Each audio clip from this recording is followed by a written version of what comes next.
সকালবেলা 6টা বাজে ঘুমের থেকে উঠে গোসল করে তারপর আমরা কাজে যাই। এমনও দিন আছে আমরা সকালবেলা নাস্তাও করি না।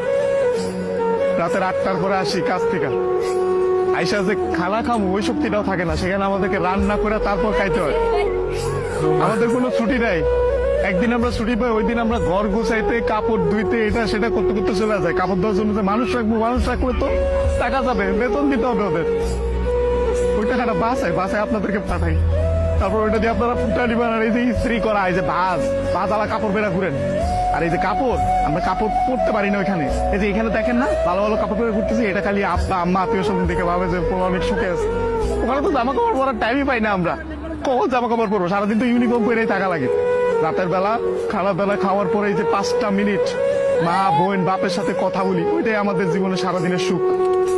সারাদিন কষ্ট করে ওই যে 5টা মিনিট মায়ের সাথে কথা বলবো, এটার জন্য 16 ঘন্টা 18 ঘন্টা করে আমাদের চাকরি করা হয়।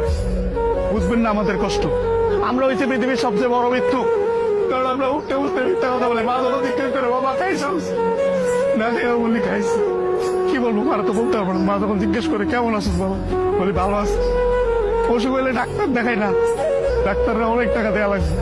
মা